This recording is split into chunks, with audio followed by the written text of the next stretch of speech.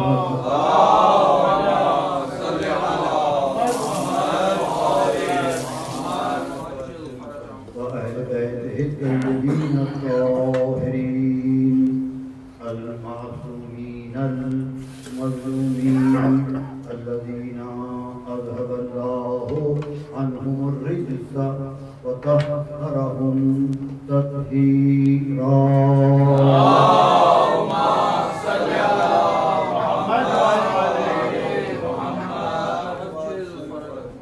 أما بعد فقد قال الله تبارك وتعالى في القرآن المبين وهو أصدق الصادقين. بسم الله الرحمن الرحيم ما خلقت الجن والإنس إلا ليعبدون. صلوات الله. اللهم صل على محمد و آل محمد وعجل فرجهم. نام سے اللہ کے جو بہت مہربان مسلسل رحم کرنے والا ہے. ایک بہت بڑا مسئلہ جو انسان کو ہمیشہ سوچنا چاہیے. امام نے حکم دیا کہ یہ بات سوچنے کی ہر مومن ہر صاحب کو یہ بات لازماً سوچنی چاہیے کہ آخر اللہ نے اس کو دنیا میں کس مقصد کے لیے بھیجا اور کیونکہ یہ تو طے ہے کہ یہاں مستقل رہنے کے لیے نہیں بھیجا. تو ہم دیکھ رہے ہیں کوئی جو آیا مستقل ہے جس کے معنی دنیا کے لیے تو نہیں بھیجا. اگر دنیا کے لیے بھیجا ہوگا تو یہاں ہی بلا لینے کا مطلب یہ ہوا کہ یہاں کسی خاص مقصد کے لیے بھیجا گیا. ابھی بلایا گیا دیکھنے کے لیے کہ مقصد پورا کیا کہ پورا کیا. نوکر کو بھیجتے ہیں یہاں تو سارے رواجی ہیں ہمارے یہاں علاقے میں نوکر کو بھیجتے ہوئے کام کے لیے کہ فلاں چیز لے آؤ بات. اب وہ لایا کہ نہیں لایا اس پر اس کی کامیابی کا درمدار ہوتا ہے. اگر لایا تو اس کی تعریف کی جائے گی, نہیں لایا تو مرمت کی جائے گی. کیونکہ مقصد اس کا یہی مقصد ہی اس کا یہی. ہم ایک نوکر ہی رکھتے گھر کے اندر ایک نوکر ہم گھر میں رکھتے ہیں بغیر کسی مقصد کے. یہ اللہ نے لاکھوں نوکر پیدا کیے بغیر کے کیونکہ ہم صاحب عقل ہیں. ہم صاحب عقل ہیں اس لیے ہم ایک نوکر بھی رکھتے ہیں. اگر افورڈ کر سکتے ہیں اگر تو کسی مقصد کے رکھتے ہو کہ آپ کھانا پکائیں گے آپ ڈرائیونگ کریں گے یا جو بھی کوئی کام کارخانہ ہے تو اس میں کوئی کام آپ دیں گے تو میں یہ کام کروں. ایک نوکر بھی کوئی فیکٹری والا کارخانے والا دکان والا نہیں رکھتا بغیر اس کے کہ کوئی اس کی ضرورت ہو کوئی اس کا مقصد ہو.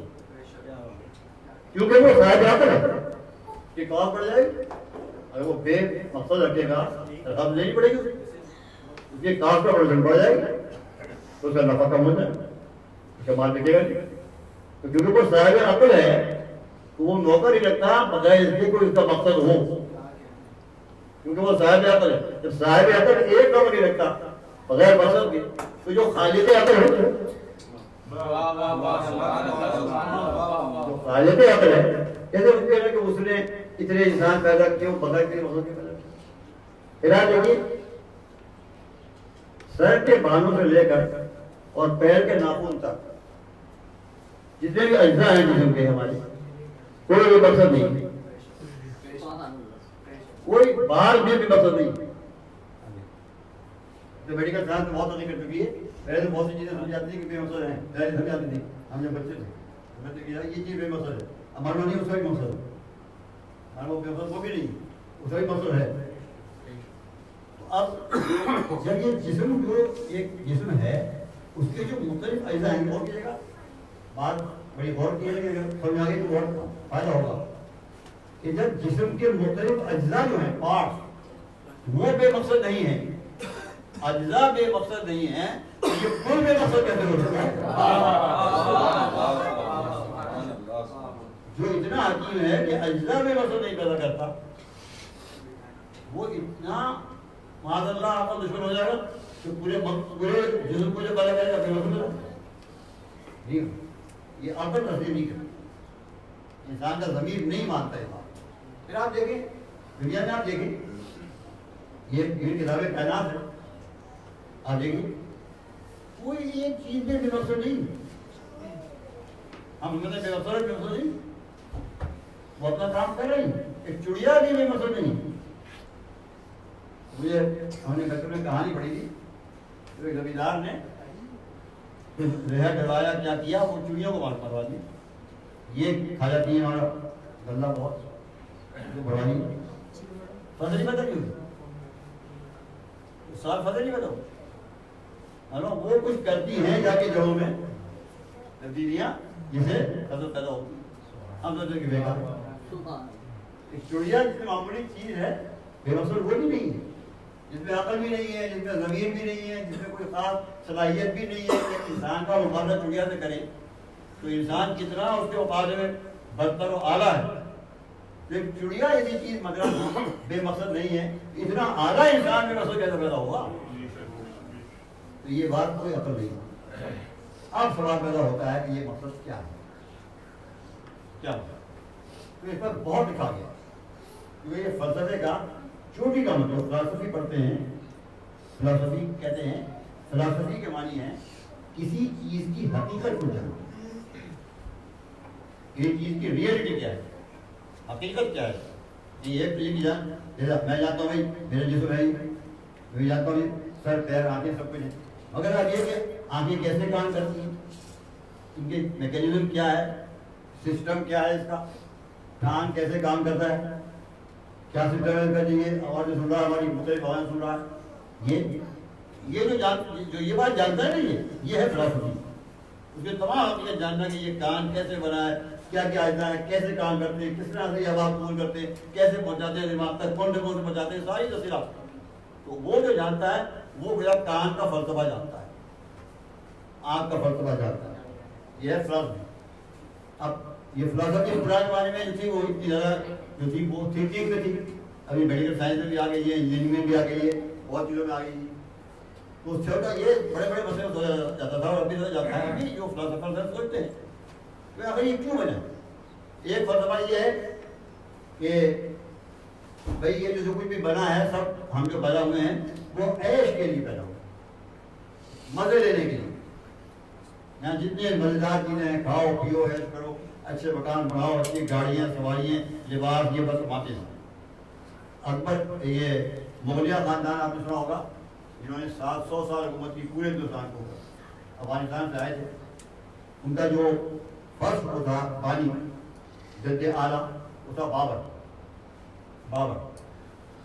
بڑا لکھنے والا بھی تھا، شاندار فلسفی تھا، تھنکر بھی تھا بہت، یہ پوری کتاب ہے تو اس کے بابری ہمارے ایم اے کے کورس میں ہے پرشن، تو اس کے بابری اتنی بڑی کتاب ہے، تو اس میں پورا فلسفہ کیوں پیدا کیا ہے ہمیں، اس نے ایک مصرے میں کیا، صرف ایک مصرے میں، وہ کہتا ہے شعر بھی گئے اس میں نظم بھی لکھی ہے، شعر میں کہتا ہے وہ کہ بابر بعیش کوش کہ ان عالم دوبارہ نہیں، بابر عیش کر، جتنا ہو سکے دنیا میں عیش کر، کیونکہ یہ دنیا دوبارہ ملنے والی نہیں ہے، جتنا کر سکتا ہے زندگی میں کر لے، یہ تو گیا خبر ختم، یہ بھی نہیں ملے، یہ بھی ایک سکتے ہیں کہ بھائی یہ اس لیے بنایا گیا، کچھ نے کہا تھا کہ اس لیے بنائی دنیا ہم ایک دوسرے کے کام آئیں، یہ بھی اقبال نے کہا کہ درد دل کے واسطے پیدا کیا انسان کو، درد دل کے واسطے، درد دل مطلب ایک دوسرے سے محبت،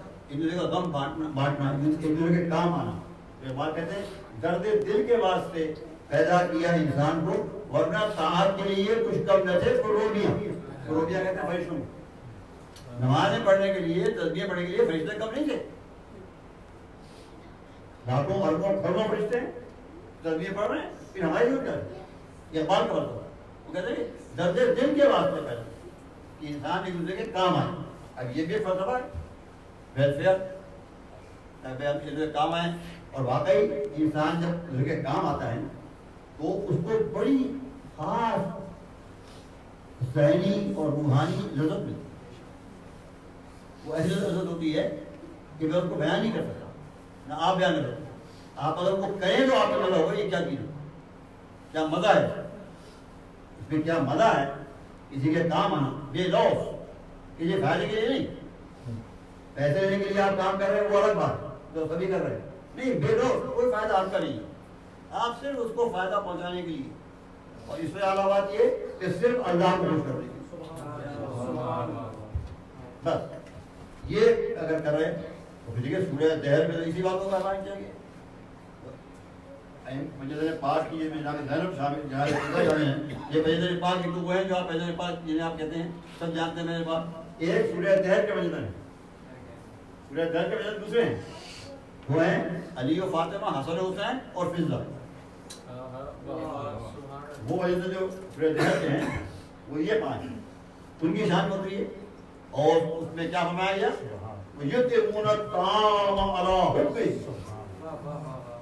وہ لوگ کھانا کھلاتے ہیں مسکینوں کو، یتیموں کو، اسیروں کو. کیوں کھلاتے ہیں؟ اللہ صرف اللہ کی محبت میں، صرف اللہ کی محبت کی وجہ سے.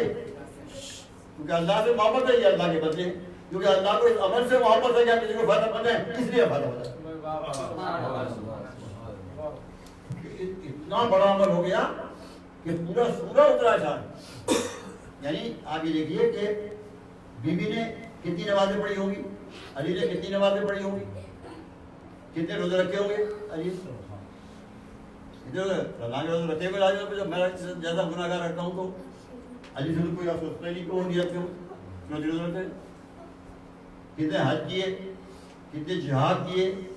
لیکن آپ دیکھیے پورا سورہ اسی عمل کی شان میں نہیں اترا، سوائے آیتیں اتری ہیں، آیتیں اتری ہیں مگر پورا سورہ نہیں اترا. پورا سورہ اسی عمل کی شان میں اترا ہو. وہ یہی عمل تھا کہ یطعمون الطعام علی حبہ.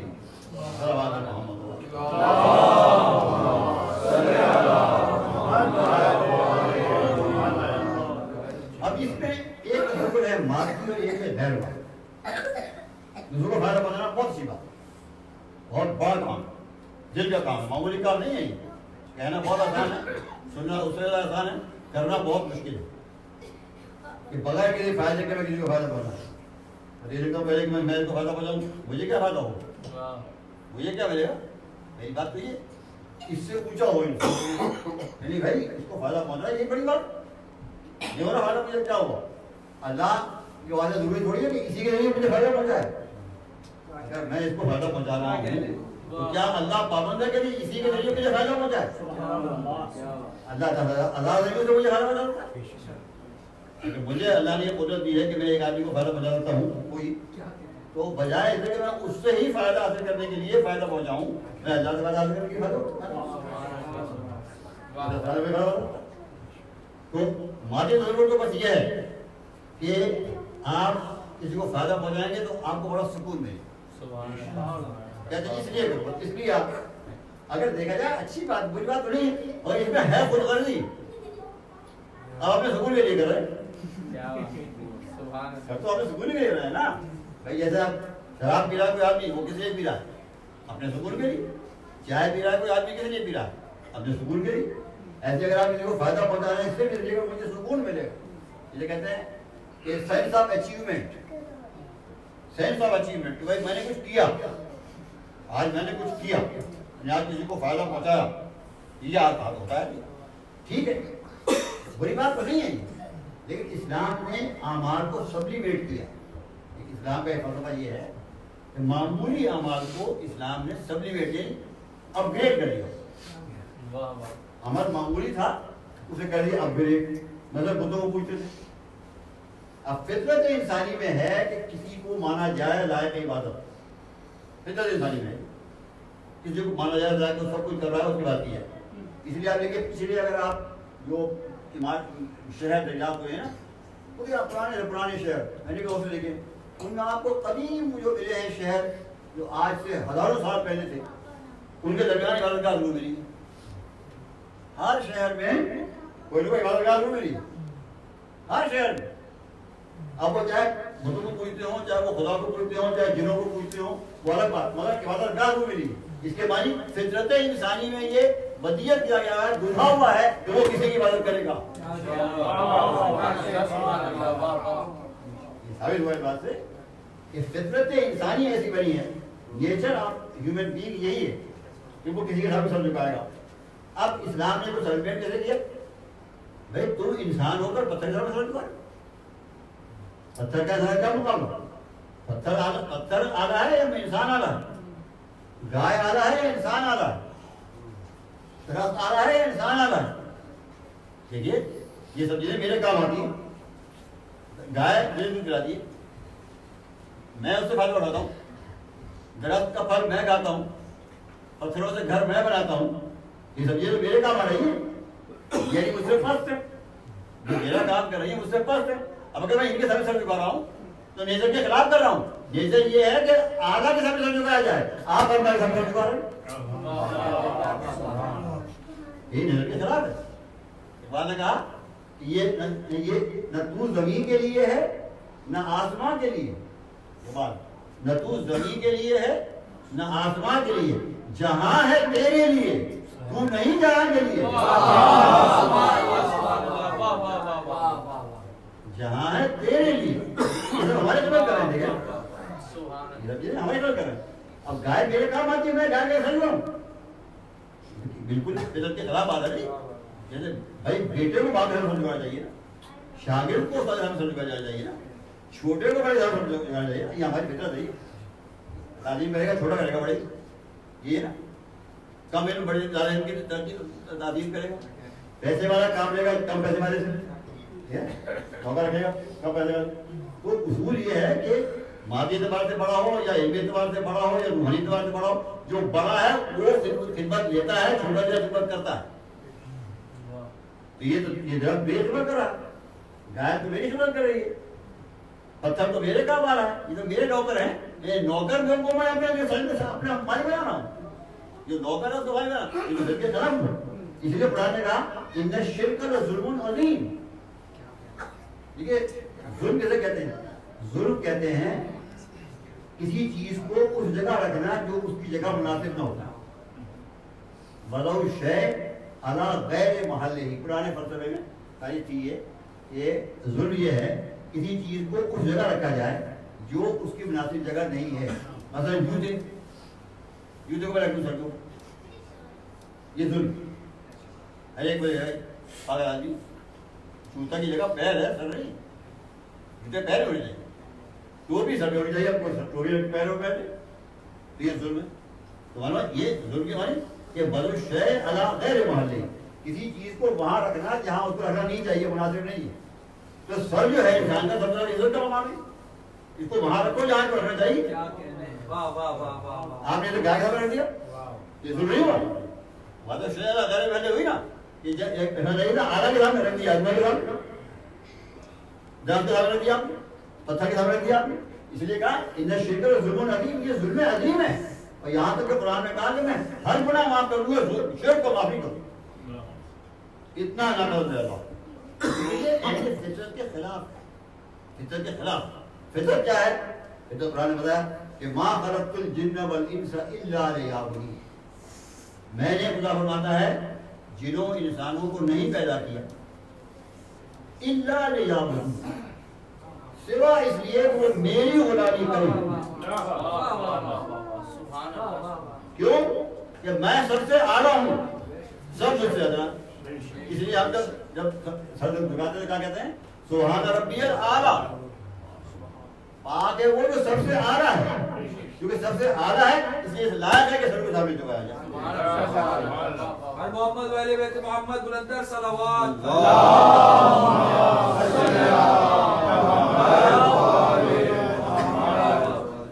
گائے کے سامنے سجدہ کر کیا کیجیے سکتے سجدہ کریں گے. میں نہیں کہتا کہ سب سے اعلیٰ. تو اعلیٰ کہاں ہے؟ وہ تو میری نوکر ہے. اعلیٰ کہاں ہوں میں؟ اعلیٰ ہوں. گائے کا مالک ہے وہ اعلیٰ ہے اس سے تو اعلیٰ ہے. اور کیا قوانین کو ایک کے بعد دیکھتے رہیے اعلیٰ نہیں. مثلا سب سے زیادہ اہم انسان کے لیے جو ہے ماں باپ. بھائی ماں باپ کے بغیر تو کچھ سکتا ہی پیدا نہیں ہو سکتا, پلٹ بھی نہیں سکتا ہے. ماں باپ آتے ہیں تعلیم بھی لائق ہے. اور قرآن مجید میں بھی یہی ہے کہ اللہ نے فرمایا اپنے حق کے بعد فوراً ماں باپ کا حق. وہ قضا ربک الا تعبدوا الا ایاہ, اللہ نے فیصلہ کر دیا ہے آخری کہ اس کے سوا کسی کی غلامی نہ کرنا. اور فوراً بات کہا وہ بالوالدین احسانا, مگر والدین کے ساتھ نیکی کرو. کمال کی بات یہ ہے کوئی قضا ایک ہی حکم ہے قضا آپ نے فیصلہ کر دیا. میں اسی کے تحت ایک حکم نے بیان کیا, دو کو بیان کیا میرے سوا کسی کی فیصلہ کرنا اور والدین کے ساتھ اچھا سلوک کرنا. حکم کا لفظ ایک ہی ہے قضا, ایک ہی لفظ کے تحت دو حکم ملے کہ میری بات کرنا والدین کے ساتھ اچھا سلوک کرنا. تو ایک لفظ کے تحت کہا گیا ہے. کا مطلب یہ ہوا اللہ کے نزدیک جتنی اہمیت اپنی عبادت کی ہے اتنی اہمیت والدین کی خدمت کی. صلوات محمد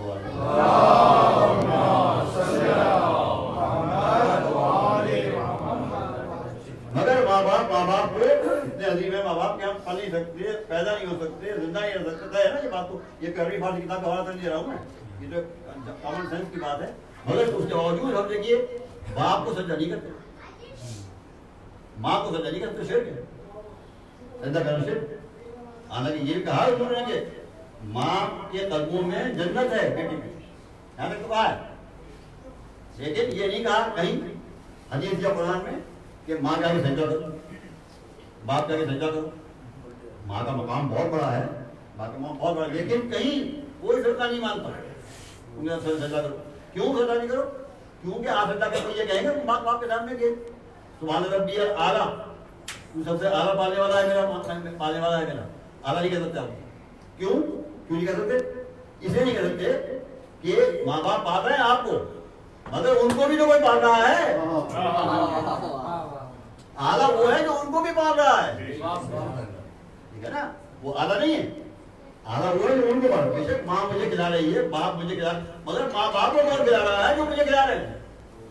تو اعلیٰ وہ کہا کہ ماں خلقت الجن والانس, میں نے جن انسانوں کو نہیں پیدا کیا الا لیعبدون, صرف اس لیے پیدا کیا ہے کہ میری غلامی کریں, میری اطاعت کریں. بس مقصد یہی ہے. اب دیکھیے کامیابی کا دارومدار ہمیشہ مقصد سے ہوتا ہے. یہ اصولی بات ہے. کامیاب ڈاکٹر کون ہے؟ ڈاکٹر کون ڈاکٹر کامیاب ہے؟ میڈیکل ڈاکٹر کی بتا بھائی جس کی دوا سے بیماری دور ہو جائے.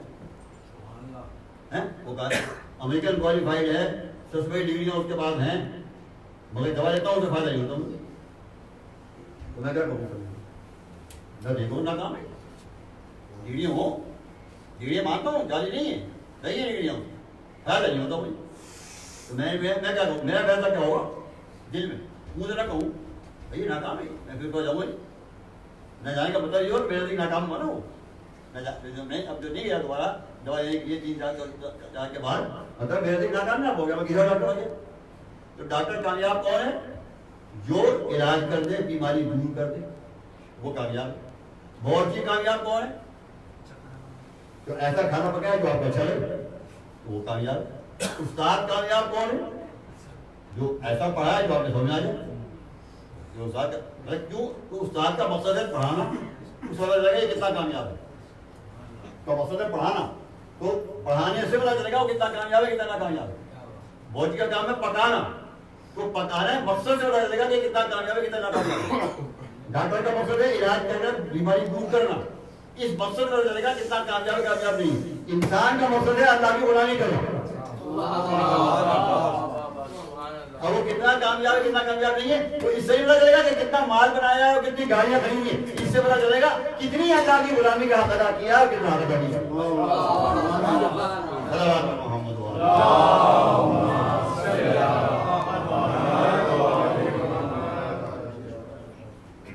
جب انسان غلامی اللہ کی مان لی اس میں جب آپ کرنا پڑتے ہیں نا, جب پڑھتے ہیں لا الہ الا اللہ، کوئی لائق غلامی نہیں ہے سوائے اللہ کی. یہ گویا آپ یہ اقرار کرتے ہیں کہ میں اللہ کا غلام ہوں، مگر دلیل کے ساتھ. دیکھیے کلمہ بھی دلیل ہے، میرا دلیل نہیں. میں نے مگر یہ نہیں کہا کہ میں اللہ کا غلام ہوں. یہ بھی تھا، یہ کہا جاتا ہے مجھ سے کہ میں اللہ کا غلام ہوں. اردو میں یا عربی میں یا انگریزی میں جو ہے یہ کلمہ ہونا چاہیے تھا کہ میں اللہ کا غلام. یہ نہیں کر پایا کیونکہ کوئی دلیل نہیں ہے اس جملے میں کہ میں اللہ کا غلام ہوں. کوئی دلیل نہیں ہے، کوئی دلیل نہیں. دلیل کے ساتھ لا الہ، کوئی اس لائق ہی نہیں ہے کہ اس کی غلامی کی جائے. کوئی اور اس لائق ہی نہیں ہے کہ اس کی غلامی کی جائے سوائے اس کے. دلیل دی، اس دلیل کی بنا پر میں تیری غلامی کر رہا ہوں کہ اور میرے سوا کوئی اس لائق ہے ہی نہیں، میں تیری غلامی کروں. دلیل یہ جو آپ نے کلمہ پڑھا تو آپ نے اس کی غلامی کو مان لی. دو چیزیں ہوتی ہیں، ایک ہوتا ہے آفر، ایک ہوتا ہے ایکسپٹنس. اللہ نے تو آفر کیا آپ کو کہ میں نے غلامی کے لیے پیدا کیا. سورہ یاسین میں کہا ان اعبدونی، میری غلامی کرو. ھذا صراط مستقیم، یہ ہے سیدھا راستہ. سورہ یاسین اب ایک ہی لفظ سیدھا راستہ بتا دیا، ایک ہی لفظ یہ بھی فلاں راستہ دے گیا. کتنا بڑی بحث ہے سیدھا راستہ، صراط مستقیم کیا ہے، صراط مستقیم کیا ہے، صراط مستقیم کیا ہے، کتنی بحث. اللہ نے ایک لفظ ان اعبدونی، بس میری غلامی کرو، میرے غلام بن جاؤ. ھذا صراط مستقیم، تو یہ ہے سیدھا راستہ. اب غلام بن جاؤ آپ نے منہ سے کہہ دیا کہ میں غلام بن گیا، لیکن منہ سے کہنا جو ہوتا ہے یہ کبھی کافی نہیں ہے، کیونکہ یہ ایک دعویٰ ہوتا ہے. جو منہ سے آپ کہتے ہیں نا یہ دعویٰ ہوتا ہے، اور ہر دعویٰ دلیل مانگتا ہے. ہر دعویٰ دلیل مانگتا. میں کہوں میں بہت پیسے والا آدمی ہوں تو آپ پہلے تو بتائیے گا کیا سرمایہ ہے آپ کا، اور کتنی بلڈنگ آپ کے پاس ہے، کتنا بینک بیلنس ہے آپ کا، ہمیں بینک بیلنس بتائیے، آپ میری پراپرٹی بتائیے. اب میں دکھاؤں گا کاغذات آپ کو، پھر آپ مان جائیں گے واقعی آپ صحیح کہتے ہیں، ہم بہت ضرورت مند مان جائے گا. میں کہوں جی میں بہت پڑھا لکھا آدمی ہوں، یہ دعویٰ کیا کتابیں لکھی ہیں آپ نے، کون سی ڈگریاں آپ نے پاس کی ہیں، میں دکھاؤں گا. اب آپ مانیں گے نہیں ہاں بھائی یہ دعویٰ فقط کافی نہیں. میرے کہنے کا مطلب یہ دعویٰ کبھی کافی نہیں ہوتا، دعوے کو دلیل چاہیے ہوتی. یہ جو لا الہ پڑھا آپ نے، یہ دعویٰ کیا آپ نے کہ میں صفات تیرے کسی کا غلام نہیں ہوں، یہ دعویٰ کیا. اب اس دعوے کو زندگی پر ثابت کرنا ہے. اس طرح اللہ کے احکامات کی جتنی اطاعت کروں گا اپنی غلامی کو ثابت کروں گا.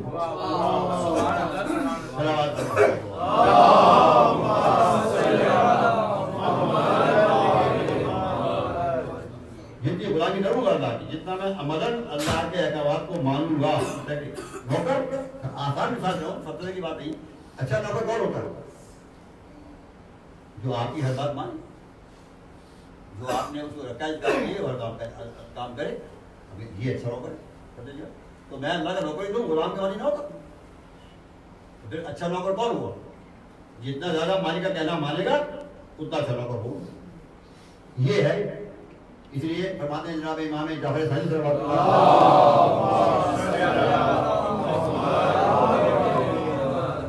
کہ جب مومن کی موت کا وقت آتا ہے تو ملک الموت آ کر یہ آیت پڑھتا ہے قرآن کا. امام ہمارا یہ آیت پڑھتا ہے جس سے مومن کی روح نکلتی ہے. یا سن کر اس کی روح نکل جاتی ہے مومن. اور ملک الموت کیا آیت پڑھتا ہے مومن کے سامنے؟ واقعی یہ پڑھتا ہے کہ یا ایتھا النفس المطمئنہ، اے نفس مطمئن، اے وہ جان جو اللہ کی غلامی پر مطمئن، جو سیٹسفائیڈ ہے کہ میں مانتا ہے کہ واقعی میں اللہ کا غلام ہوں، مطمئن ہے کہ اللہ اطلاق ہے جو غلامی کی، جو مطمئن ہے. اے نفس مطمئنہ، satisfied self, satisfied soul, satisfied ہے کہ واقعی اللہ اطلاق ہے کہ جو غلامی کی ہے. اے نفس مطمئنہ یا ایتھا النفس المطمئنہ ارجعی الی ربک، اب لوٹ اپنے مالک کی طرف. بس تیرا کام ختم ہو گیا، تو نے اپنی غلامی ثابت کر دی. اب تو لوٹ ارجعی الی ربک، کس حال میں لوٹ؟ دیکھیے یہ ہے کامیابی کا معیار. کس حال میں لوٹ؟ راضیۃ مرضیہ، اس حال میں لوٹ کہ تیرا رب مالک تجھ سے راضی ہے اور تو اپنے مالک سے راضی ہے. یہ ہے انسان یہاں تک پہنچا تو وہ کامیاب ہوا. مال بنا لیا کتنا بھی کامیاب نہیں ہوا. یہ مطلب موت نے یہ نہیں کہا اس حال میں لوٹ کے تو بڑا مال بنا کے جا رہا ہے. اگر مال کا میرے میں ہوتا تو ملک الموت یہ کہتا اس حال میں لوٹ کے تو نے بڑے مکان بنائے ہیں, تیرے بہت پراپرٹی ہے تیری, اس طرح لوٹ. یہ نہیں کہا. کیا کہا؟ اس طرح لوٹ کہ راضیت مرضی ہے. اس حال میں لوٹ کہ تو اس سے راضی ہے اور وہ تجھ سے راضی ہے. دیکھیے یہ غلام نوکر کا سب سے بڑا کمال یہی ہوتا ہے کہ جو بھی اس کا مالک ہو وہ اس سے راضی ہو جائے. ٹھیک ہے نا. آپ جاب کرتے ہیں اکثر بیشتر آپ کا ایک باس ہوتا ہے, باس ہوتا ہے نا, ایک باس ہوتا ہے.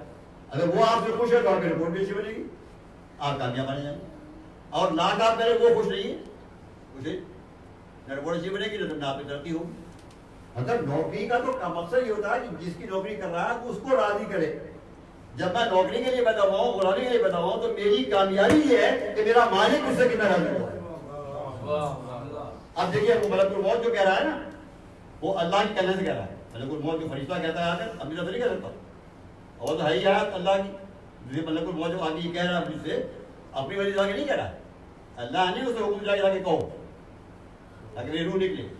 وہ ملک الموت مجھ سے کہہ رہا ہے کہ اس حال میں لوٹ کہ راضیت پر مرضی ہے. تو اپنے رب سے راضی ہے, تیرا رب تجھ سے راضی ہے. اور آخری بات جو خاص کہنے کی مجھے یہ پھر کہتا ہے وہ فادخلی فی عبادی, فادخلی فی عبادی, میرے غلاموں میں شامل ہو جا. یہ اصل بات زندگی میں نے ثابت کیا کہ میں اس کا غلام ہوں. اس کی ہر عمل کی اطاعت کی میں نے, ہر بات مانی اس کی میں نے. آپ مرتے وقت اللہ نے مان لیا کہ ہاں تو میرا غلام ہے, میرے غلاموں میں شامل ہو جا. بڑی بات یہ ہے کہ وہ مانے. دیکھیے میں کہوں کہ میں اللہ کا غلام ہوں, میں اللہ کا غلام ہوں, میں تو غلام, یہ کوئی کمال نہیں ہے. میرے نیز نے ایک جگہ جناب زینب جو ہے وہ اون محمد کو بھیج رہی ہے لڑنے کے لیے, جنگ کے لیے بھیج رہی ہے. تو عربوں میں ہوتا ہے رج, جب جاتے ہیں جنگ کرنے کے لیے تو پہلے پڑھتے ہیں رج. رج کیا ہوتا ہے؟ جب میں لڑنے گیا تو میں جا کے پہلے کہوں گا میرا باپ اتنا بہادر تھا, اس نے فلاں فلاں بہادر کو قتل کیا تھا. بڑے بڑے نام لوں گا, فلاں فلاں بہادروں میں میرے باپ نے قتل کیا تھا. میرا نانا اتنا بہادر تھا, اس نے فلاں فلاں پہلوانوں کو قتل کیا تھا. میرا دادا نے اتنوں کو قتل کیا تھا, میرے چچا نے اتنوں کو قتل کیا تھا, میں نے اتنوں کو قتل کیا ہے. یہ رج اسے کہتے ہیں رج. اس کے بعد کہوں گا اچھا بھاؤ مقابلے میں اب آ لڑیں گے. تو پہلے رج پڑھتے ہیں, پہلے نام بتاؤں گا اپنا, پھر اپنے باپ کا نام بتاؤں گا, پتا کا نام بتاؤں گا, اپنے قبیلے کا نام بتاؤں گا, پھر بتاؤں گا میرے قبیلے میں یا میرے باپ دادا میں کیسے لوگ کیسے کیسے لڑنے والے تھے, پھر اپنا بتاؤں گا. یہ رج. اب دیکھیے کیا جملہ شیئر کہا ہے میرے نے. جناب زینب کہہ رہی ہے اور محمد سے جاؤ جنگ کرنے جاؤ. کہہ رہی تم کیوں کہو کہ لال خدا کے ولی کے ہیں. تم کیوں کہو کہ لال رد پڑھو نا کہ میں تم کیوں کہو کہ لال خدا کے ولی کے ہیں. نہیں تم مت کہنا فوجیں پکارے خوب کہ نواسے علی کے ہیں.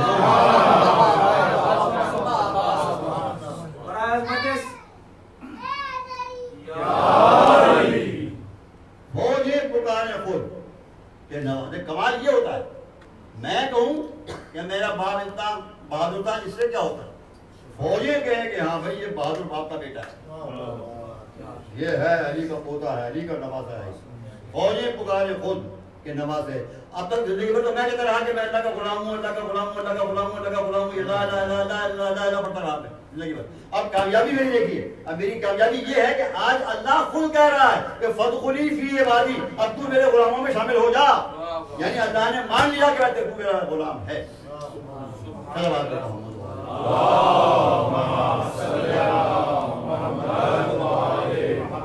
یہ ہے میری کامیابی, یہ ہے میری کامیابی. اور وہ کہوں یہ کب ملے گی مجھے جب میں عمل سے سلام کروں گا, جب میں ہر بات میں اللہ کی اطاعت کروں گا, ہر حکم کی پیروی کروں گا, فرائض کو ادا کروں گا, حرام کاموں سے بچوں گا, اچھے اخلاق پیدا کروں گا, تو آخرکار اللہ جو ہے مان جائے. جیسے امتحان ہوتا ہے نا, آسان بات ہے, کوئی بڑے فتنے کی بات نہیں بھائی. امتحان ہوتا ہے, امتحان دیتے ہیں, سال بھر پڑھنے کے بعد پھر جو ایگزام ہوتا ہے وہ پرچہ چیک کرتا ہے اور پھر وہ آپ کو فرسٹ کلاس دے دیتا ہے. کوئی اس نے آپ کو دیکھا بھی نہیں, آپ سے ملا بھی نہیں, آپ کو جانتا بھی نہیں, کیا دیکھا اس نے کیا دیکھ کر آپ کو فرسٹ کلاس دیا بھائی؟ آپ سے ملا ہی نہیں, اس نے آپ کو نہیں دیکھا, آپ کے کام کو دیکھا. وہی بات ہے کہ اللہ نے آپ کے کام کو دیکھا کہ آپ زندگی بھر اللہ کے کہنے کو مانتے رہے. اب اللہ نے کہا کہ ہاں تم نے اپنی غلامی ثابت کر دی, فادخلی فی عبادی, تو میرے غلاموں میں شامل ہو جا. اور آخری معراج یہ ہے کہ فادخلی جنت, اس سے آگے کوئی بات ہوتی نہیں. اللہ کہتا ہے تو میری جنت میں داخل ہو. میری جنت, جنت نہیں, جنت نہیں, جنتی. یہ جنت میری ہے, یعنی جنت کی قابل تعریف ہے. کیا چیز ہے جنت؟ اب وہ تعریف بہت قابل تعریف ہے بے تحاشا, مگر وہ جنت جو جسے اللہ اپنی جنت کہے وہ کس مقام کی جنت ہوگی, کتنی اعلیٰ جنت ہوگی. فادخلی فی عبادی وادخلی جنت. یہ ہے کامیابی, یہ ہے انسان کی کامیابی. اور ہمارے ائمہ معصومین نے فرمایا کہ یہ آیت کا اولین مصداق جو ہے, دیکھیے آیت کے مصداق تو لاکھوں ہوتے ہیں, ایک ایک آیت کے مصداق. جیسے اگر میں کہوں کیا پڑھے لکھے ہیں, آپ سب پڑھے لکھے ہیں, تو جو میٹرک پاس ہے وہ بھی اس کا مصداق ہو گیا, جو انٹر پاس ہے وہ بھی اس کا مصداق ہو گیا, جو گریجویٹ ہے وہ بھی اس کا مصداق ہو گیا, جو ماسٹر ڈگری ہے وہ بھی مصداق ہو گیا. مگر زیادہ مصداق اس کا وہ ہے کہ جو ماسٹر ڈگری ہے, کم درجے کا وہ ہے جو گریجویٹ ہے, اس سے کم وہ ہے جو انٹر ہے, اس سے کم وہ ہے جو میٹرک ہے. مصداق تو ہے نا سب, مگر اعلیٰ مصداق. اس طرح سے امام فرماتے ہیں کہ اس آیت کا اولین مصداق جو ہے, فرسٹ جو اپلائی جس پر یہ آیت اپلائی ہوتی ہے وہ میرے امام حسین ابن علی, ان کے لیے اول نمبر پہ یہ آیت کہ جب آپ جنگ کر رہے تھے اور بے تحاشا جنگ کر رہے تھے, ایسی جنگ کر رہے تھے کہ فوجیں بھاگ رہی تھیں, ہر طرف غلغلہ تھا, لاشوں کے ڈھیر لگے ہوئے, ہر طرف الامان ید رسول اللہ, الامان ید رسول اللہ کی آوازیں آ رہی. اس وقت جبرائیل نے کہا یا ایتھا النفس المطمئنہ. کتنے مطمئن تھے حسین کہ اللہ کہہ رہا ہے, لفظ کیا جاتا ہے, یہ میں اگر دل میں مطمئن نہ ہوں, منہ سے کہوں آدمی میں مطمئن ہوں, میں مطمئن ہوں, میں خوش ہوں, تو آپ کو کیا پتا دل میں میں خوش نہیں ہوں. آپ تو میرا منہ زبان سے چلائیے, اللہ چلا نہیں دے گا, وہ دل سے. اب اللہ کہہ رہا ہے حسین سے, جبرائیل کہ یا ایتھا النفس المطمئنہ. آپ سوچیے اس عالم میں 72 لاشیں اس کو اٹھائی ہیں, بھتیجوں بھائیوں کی لاشیں اٹھائی ہیں, بیٹے کے گلے سے برسی نکالی ہے, 6 مہینے کا بچہ اس کے ہاتھ پہ تڑپا ہے. اللہ کہہ رہا ہے یا ایتھا النفس المطمئنہ, یعنی کتنا مطمئن تھا اللہ کی اطاعت پر, کتنا مطمئن تھا اللہ کی غلامی پر. کوئی اور ہوتا بھاگی ہوتا, مگر اللہ کہہ رہا ہے یا ایتھا النفس المطمئنہ, یہ ہے نفس المطمئنہ. ارجعی الی ربک, اب لوٹ اپنے رب کے پاس. جیسے ہی یہ جملہ سنا, امام فرماتے ہیں جیسے ہی یہ جملہ سنا جبرائیل کے منہ سے, ارجعی الی ربک, لوٹ اپنے رب کی طرف, فوراً تلوار ہو, اور تلوار جو تھی وہ میان میں, اور پر ہر طرف سے حملہ ہو رہے, ہر طرف سے حملہ ہو رہے. اس موقع میں ایک روایت یاد آتی ہے, میں ختم کرتا ہوں کہ کوفی کہتا ہے کہ میں سفر پہ گیا ہوا تھا, سفر پہ گیا ہوا تھا. جب میں واپس آیا کوفے تو میں نے دیکھا کوفے میں کوئی مردی نہیں, سارا کوفہ خالی. میں حیران ہوں, میں نے تعجب کیا کہ یہ شہر میں کوئی مردی نہیں. جن کے وہاں میری بیٹی تھی, میں گھر پہنچا تو میری بیٹی نے میرے سوال کیا, تو میں نے کہا بیٹا کوئی شہر میں مرد نہیں ہے, یہ کیا قصہ ہے؟ اس نے کہا بابا یہ قریب زمین نینوا ہے, یہاں کسی باغی نے, کسی تاجر نے, کسی کافر نے خروج کیا,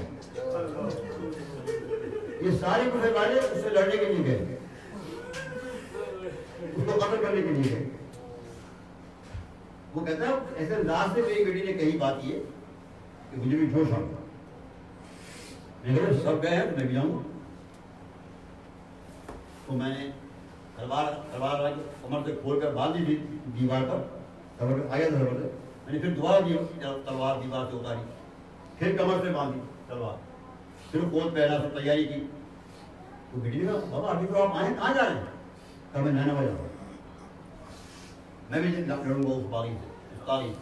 میں بھی لڑوں, سب لڑ رہے ہیں, میں بھی لڑوں, میرا ہی کر رہے, میں مر دوں, میرا یہ کام ہے. تو بیٹی نے جب جانے لگا باپ بالکل مانے ہی نہیں. چلتے وقت آخر میں یہ کہا کہ بابا آپ نینوے جا رہے ہیں, میں نے سنا ہے کہ نینوا کے عقیق بہت اچھے ہوتے, نینوا کے عقیق بہت اچھے ہوتے, تو آپ آپ سے میرے واسطے عقیق لے جائیں. بس میں سنتا ہو گا. جب میں نینوا پہنچا یہ وقت اصل تھا. میں جب پہنچا میں نے دیکھا ایک شیخ ہے, ایک بزرگ آدمی ہے, گھوڑے بیٹھا ہوا ہے, اور ہر طرف سے اس پہ حملے ہو رہے ہیں, ہر طرف سے لشکر کے لشکر حملہ کر رہے ہیں. اور وہ ایسا جنگ کر رہا ہے کہ جس طرح وہ کرتا ہے لاشوں کے فرش نہیں جاتے, لشکروں کو بھاگنے پر مجبور کر دیتا ہے, کوئی ٹک سکتا نہیں ان کے سامنے. میں نے ایسا جنگ کرنے والا کو دیکھا ہی تھا, ایسا ایک آدمی اکیلا اور ایسی جنگ. پہلے ٹیلے پہ کھڑا, ٹیلے پہ میں گھوڑے پہ پہلے ٹیلا اپنا گھوڑا لے کر ٹیلے پہ چلا گیا, اور میں اس شہر کی جنگ دیکھ رہا تھا حیرت کے ساتھ. اتنا بہادر انسان ہے یہ, اکیلا لاکھوں میں لڑ رہا ہے اور کوئی اس کو زیر نہیں کر سکتا ہے. لشکر بھاگ آ جا رہا ہے, ہر ایک کو قتل کر رہا ہے, لوگ ارمان پکار رہے ہیں. ایسے میں ساتھ لشکر خالی ہو گئے, پورا میدان خالی ہو گئے. جب میدان خالی ہو گیا تو پھر میں نے دیکھا کہ اس شہر نے اپنا گھوڑا دوڑایا اور سیدھا میرے پاس آیا, اور میرے پاس آ کر اپنی انگلی سے عقیق کا انگوٹھی اتاری, عقیق سے انگوٹھی اتاری اور میرے ہاتھ پر رکھ دی, میرے ہاتھ پر رکھ دی, اور کہا بھائی جب جانا اپنی بیٹی کو یہ تحفہ دے دو. اسے یہ کہہ دینا کوئی باغی نہیں تھا, کوئی باغی نہیں تھا, کوئی کافر نہیں تھا, کوئی ظالم نہیں تھا, فاطمہ کا لشکر جگر تھا, محمد مصطفیٰ کا روایت تھا. اس کے بعد وہ کہتا ہے کہ پھر میں نے دیکھا کہ اس شیخ نے اس شیخ نے میرے کندھے پہ ہاتھ رکھا, کندھے پہ ہاتھ رکھا اور رخ کیا مدینے کا, اور ایک مرتبہ آہ کھینچی, بڑی زور سے آہ. میں حیران ہو گیا, اتنا بہادر انسان اور ایسے آہ کھینچ رہا. آپ تو اتنے بہادر انسان ہیں, میں بھی آپ کی ایک گھنٹے سے آپ کی بھاجن دیکھ رہا تھا میں, اور آپ ایسے بڑے عجیب انداز سے بتا رہے ہیں سنیے, عجیب انداز سے مجھے دیکھا اور کہا بھائی جیسے تیری بیٹی دروازے پہ کھڑی تیرا انتظار کر رہی ہے, میری بھی ایک بیمار بیٹی ہے تو مدینے میں گھر کے دروازے پر کھڑی میرا انتظار کر رہی ہے کہ بابا آئے گا, ان کا بھائی اکبر آئے گا, میں اس کو دولہا بناؤں گی.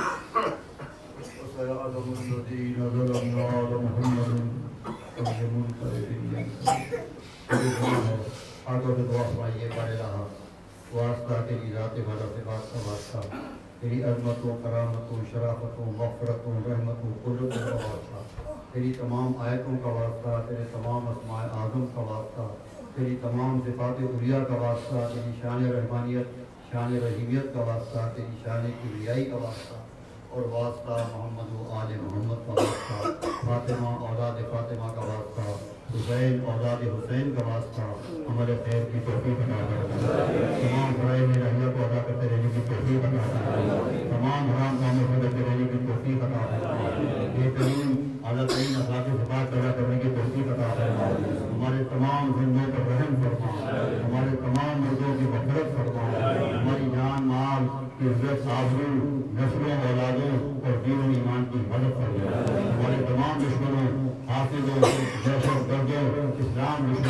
کو نیز کو نابود کر دے، ہمارے محمد دشمنوں کو نیز کو نابود کر دے، اپنی جمعیتوں کو درہم و برہم کر دے، ان کے تمام منصوبوں کو ہاتھ میں ملا دے، ان کی کمر کو توڑ کر رکھ دے، ان کو ہمارے سامنے بے بس کر دے، ان کو مزید مہلت عطا فرما اور ان کو اپنے عذابوں لعنتوں کا نشانہ بنا دے، ہمارے زمانے کے امام کے ظہور میں اور ان کی خوشیوں میں جلدی فرما، ہم سب کو ان کے ساتھیوں، انتظار کرنے والوں، نصرت کرنے والوں میں شامل فرما، ان کی وجہ سے ہماری تمام پریشانیاں دور فرما، ان کی وجہ سے ہمارے تمام مسائل حل فرما، ان کی وجہ سے ہماری تمام دعائیں قبول فرما، ان کی وجہ سے ہمارے تمام اعمال قبول فرما، ان کی وجہ سے ہمارے تمام اگلے پچھلے گناہوں کو معاف فرما، ہمارے ماں باپ کی خطاؤں کو معاف فرما، اولادوں، نسلوں، بھائیوں، بہنوں، دوستوں، عزیزوں، رشتےداروں، نسلوں کی خطاؤں کو معاف فرما، ان کی وجہ سے ہمارے رہا ہمارے ساتھ وہ سلوک فرما جس کا تو اہل ہے، ہمارے ساتھ وہ سلوک نہ فرما جس کے ہم اہل ہیں۔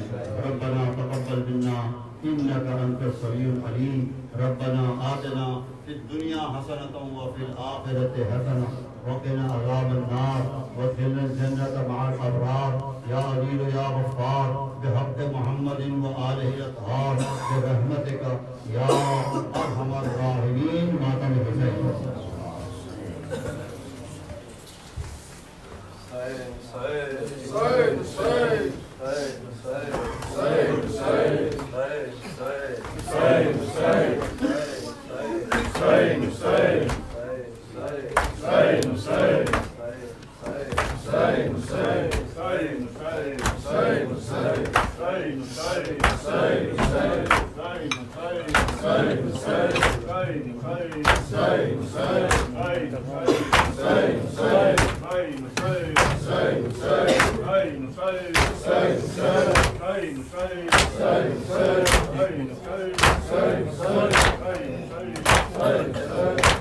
قافلہ جا رہا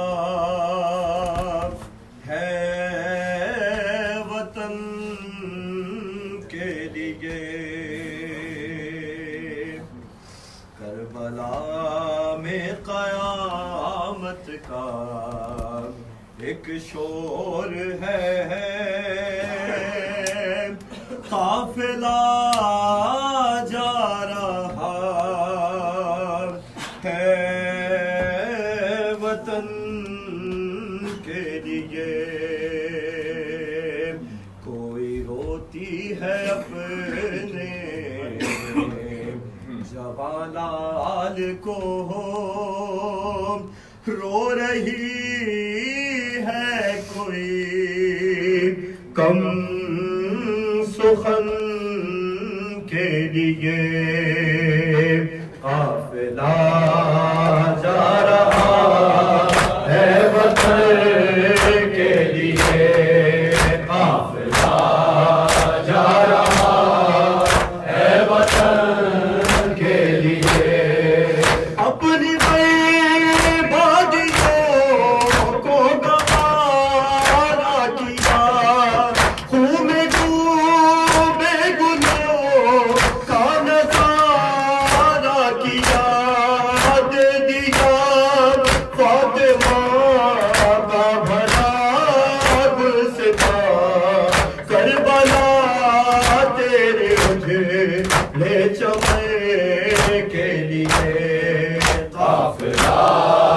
جا رہا ہے وطن کے لیے، قافلہ جا رہا ہے وطن کے لیے، قصر ظالم کبھی قید خانہ کبھی نوک نیزہ کبھی تازیانہ کبھی، کون سی تھی اذیت جو دی نہ گئی، ہر جفا تھی اسیرے میں ہے کے لیے، قافلہ جا رہا ہے وطن کے لیے، قافلہ جا رہا ہے وطن کے لیے، جب چلے تھے